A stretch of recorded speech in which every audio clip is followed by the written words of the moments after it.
Hey, y'all, come look at this. What's up, Goblin Nation? Wait, what's that? Hell no, man. What was I saying?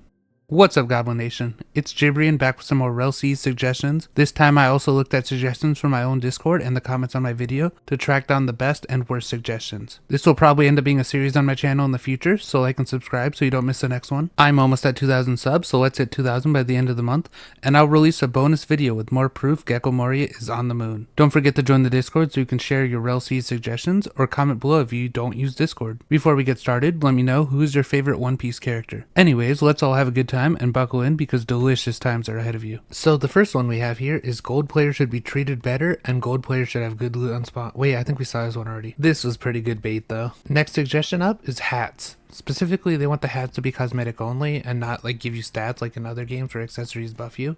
I kind of agree with this one, to be honest. I know most people would kind of like it if it gave you a defense buff, especially if it's like a helmet, but hats have always been pretty iconic in One Piece, like the straw hat, Waz hat, Ace's hat.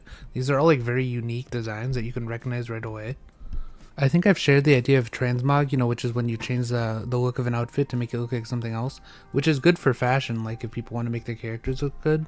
But honestly, this might get annoying in PvP if someone has like knight armor visually, but their actual armor is like faster. I think the best way might be to make it so you can change the outfit, but it has to stay within the same class of armor. Like all metal armor will, look like other metal armor. Alright, next idea is to add camping. This one adds a lot of immersion. It doesn't really take anything away, as some people might not like having to do it, but they could always just make it optional. And I think it adds a lot if you can land on an island with your crew and set up a camp, so you can cook and rest and do all that. I think this one probably only makes sense if the island is like a wilderness map, like if it has a city, it probably doesn't make sense, but I like the option. Alright, then we have marine communication. Now, I thought this was just, using the transponder snails, and we know those are already confirmed from the gameplay they've shown. But this one's actually to do like global messages to other marines and have like a marine channel, which I think is kind of a good idea so they can organize better and hunt down pirates as groups. Next up, we have instruments, another good idea. I think this one's good because every crew needs a musician. I mean, Luffy has Brook for a reason. And also, it will help pass the time during the long sailing. This is another one of those things that's simple but really adds to immersion. Plus, they already kind of have this thing in Sea of Thieves, so it clearly worked there. Okay, next up is NPCs, bro. And we're moving on. Next is throwing people out of windows. Oddly specific, I guess. But environmental destruction is always cool.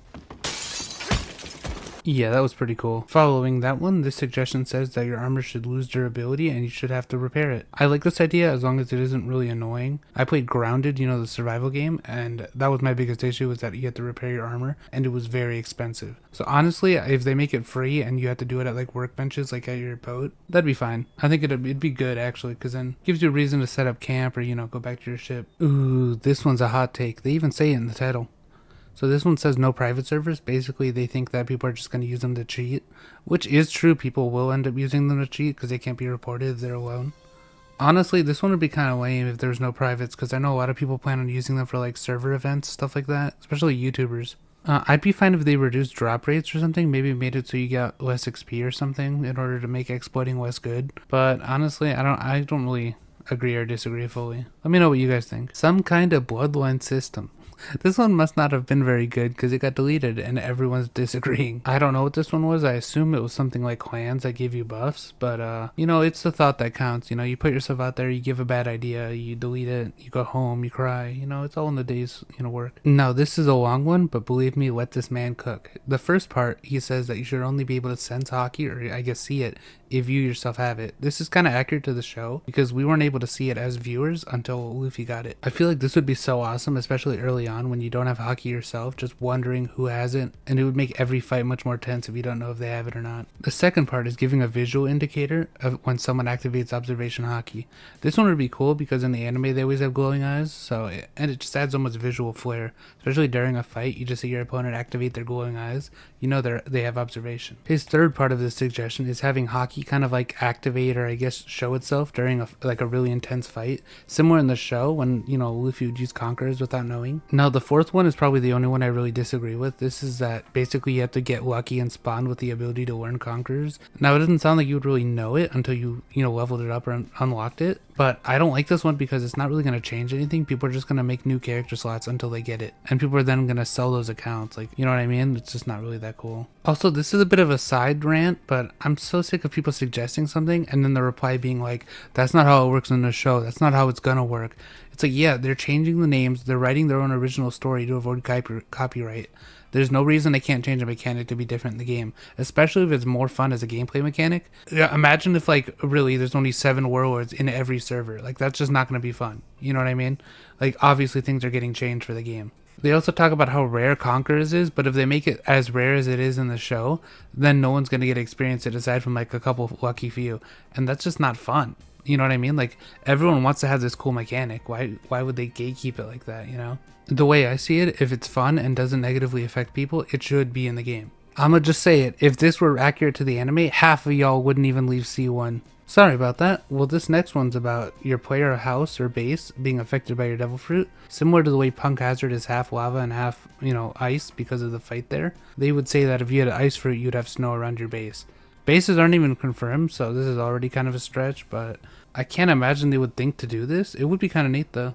Ooh, this is another one I actually like. So, you know how you can accept quest normally, and then whoever accepts the quest does the quest. Well, in this one, the captain would accept the quest and it would give out like smaller roles to people. So someone would have to go get food, someone would have to scavenge for resources, someone would have to defeat the enemies. This is pretty accurate to the way the show would do it. It's kind of cool the way they land on an island and then all split up. This would be that version in the game, which I think is a good idea. Plus, if you could pick your role, this would really work well with the crew role suggestion that a lot of people have, and it would really encourage people to be not just PvPers like everyone's apparently wants to be. Honestly, I haven't seen an idea like this. I think it's really good. A+. Emotes.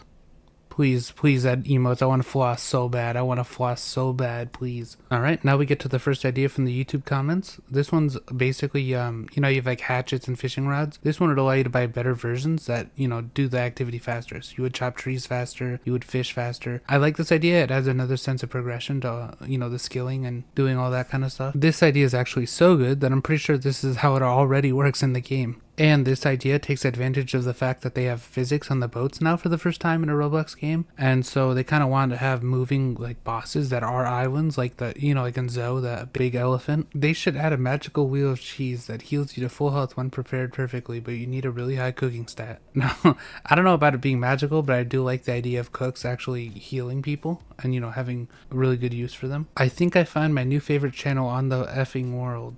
That's not a suggestion. Thanks. Why did I save this? Okay, this one has 3 parts. Hockey should have normal and advanced stages. I like that one. Marine should get a salary based on their rank or performance. That one's actually pretty cool too. And then just like the anime, some attacks should be infused with Conqueror's Hockey. I think that's already going to be a thing.